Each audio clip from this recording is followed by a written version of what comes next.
Now then, take a look at this one. This is an absolute stunner, isn't it? How fantastic is that? I love it, and it's really different, you know, the way it stands. I think it's really, really clever. So we're going to have a go at making this one.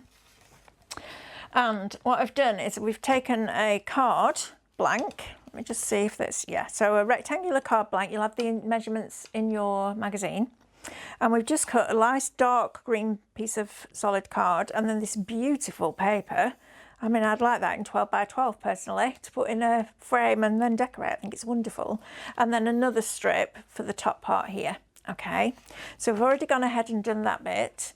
Now, I spoke to Stephanie yesterday about this one, because when I came to build it, I was like, the flowers don't, is there a particular way the flowers go on?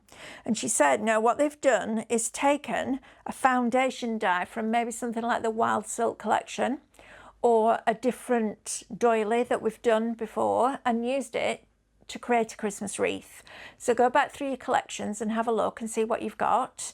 And if you've got anything that's similar to that, I think this is the shell one, actually, the one that we've just, the previous project, so project 10, that looks like it's this one. But because there isn't a wreath one that comes with this, you can use that, or go back and have a look in your stash. And then you get these beautiful poinsettias. And we've just decoupaged these up with one layer. So we've got some that are decoupaged and some that aren't. So it gives it that height as you're going round. And what I would do, if we were having a bow on the bottom, which isn't on this project, but you could do, I would do 3s like this. But to balance it out, we're going to do 4. Okay, so we're going to just go in and pick these out. So I'm just going to tuck these flat ones underneath. So I'm getting the positioning where I want it. Okay. And it's always a good thing, especially when you're doing something like a wreath, because you want it to look balanced. It's always a good thing just to tuck things in and think about where your leaves are. So on the flat ones, I might have the leaves coming out towards the outside edge. And then on the decoupage ones, I'll have the leaves going in. So that's kind of given me my guide as to where I'm going to start. And you don't have to be a florist. I know I did my first journey into craft as a job was doing floristry, but you don't have to. You just need to know about balance. And it's just about, you know, even numbers will give you symmetry and create interest, and odd numbers almost take you on like a journey through, because you're looking for the next one. If you've got something that's really symmetrical, you kind of read it like a book like that. If you've got something that's in the rule of 3s, you look across to find out where the balance is. And you do it without even realising what you're doing. You know, most people won't even consider it. But as a crafter, that's how you can create different looks on your projects. And later on this year, we're hoping to do some more scrapbooking tutorials with you. So you're going to learn a lot about that as well. Not necessarily within the subscription, because it doesn't really apply to that, but with the Tattered Lace Memories range, which will be really nice. So I am, don't want to do that, drop the glue on there. There we go. Just now building these up. So I've got the leaves going on the inside to balance out the leaves coming on the outside on the flat ones. So we're just working the other way around, and that looks really nice actually, and that's not difficult. So if you're an absolute, you know, if you're somebody that's not quite happy with layout and line and stuff, flat ones with the 2 leaves facing out, and then the decoupaged ones with the 2 leaves facing in, that will give you a nice finish. And then we've got these beautiful sprigs, and we can just start to pop these underneath. Now, it's up to you whether you do this now or whether you put your foliage down first. I actually quite like to do it when I've stuck things down, because they're not stuck down that you can't move them. But I know where my flowers are going. Just wipe this. Bear with. I know where my flowers are then, so I can tuck the sprigs in accordingly. So I can just pop these behind here like this, and I'll go back in and add a bit of glue, but I'm just positioning them in place. So I can see that that one needs to come a little bit further down here. And it's always worth, you know, even if you, some people say, well, coming out of a diagram of exactly where we stick it. Well, it's a learning curve, you know, you have to learn these things and just try them. Because if you just copy all the time, you're not really moving on in your crafting. Whereas if you add a bit of trial and error into there, you find what you like, what you don't like, what works, what doesn't work. You know, there's no rule books really. It's whatever looks right to you.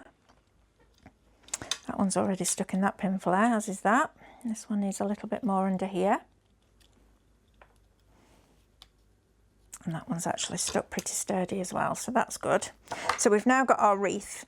And because you've used a wet glue, you can go in, and I'm just going to lift this up, I'm just going to tuck that in a little bit, or you can just curl the leaves round a little bit, like that. Okay, so what we need to do now is glue this onto here. And I can see, I just want to bring that in a little bit more because it's a little bit unbalanced. Just going to tuck those sprigs in a little bit further because it's sticking out a little bit, and that's pointing out that it's not symmetrical. So I'm just going to make it a little bit rounder. I think that one needs to go under there a little bit more. That's better. Okay, happy with that now. So I'm going to position this onto here where I want it, and I'm going to put my stopper in place first because that will help me while I am gluing the wreath down. So the stopper just says Happy Christmas. And then we've used the same dark green in the background as the matte layer that we have for the actual papers on the card as well. And I'm then going to position this in place. So I'm going to have it just about there. Try and get it central. There we go. And then we're going to glue this wreath onto the top, this top section here. I can't lay it much flatter than that, unfortunately, because you need to see. And then I'm going to have that on there so that those green leaves just come over the top of that sentiment and add a little bit of detail on there. And I'm going to use my pin flare. Oh, it's got double-sided tape on. There you go. Already done. And actually thinking about it, double-sided tape is probably better for this because it gives you that little bit of lift as well. So let's position that there, like so. And I would leave this wreath to dry first of all because we've used the pin flare. But for now, we can get away with that. And then I'm just going to make sure that it's straight. Because right now it's a little bit wonky. I'm not good at wonky. So let me talk to you about wonky, right? If you have everything on a card that's straight and one thing is wonky, that's the thing that the customer will see first, or your recipient will see first. If you have everything wonky and one thing straight, it's the straight thing that they'll see first. So you can use that to your advantage if you want the sentiment to be the most important thing or the flowers to be the most important thing. But I think you're kind of one or the other. I'm not good at everything straight and one thing wonky because it looks out of place to me. So it's whatever your style is. There's no right or wrong, but just to make you aware that that's how it works. And just think about, you know, next time you do a card, do everything straight and then just knot the sentiment so it's a bit wonky and it will stand out. As my granddad would have said, stand out like a sore thumb. So you decide whether you like that look or whether you don't. Personally, I love symmetry. It really appeals to me. So when some things like this, I'm working in fours, even though I've got different pieces in different places, but then I've added fives in of the leaves because it needs it. Otherwise it sections it off a little bit too much and it makes it too symmetrical. And a wreath isn't symmetrical, is it? Because the branches will grow whichever way they want to grow. So I don't need to show you the original because it's more or less exactly the same as that. But that I think is really, really pretty.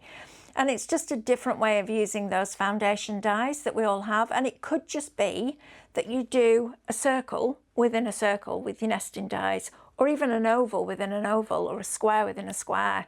Whatever shape it is, just use it as that base and then build up all these beautiful florals on top of it. But I think you'll agree that that is absolutely beautiful.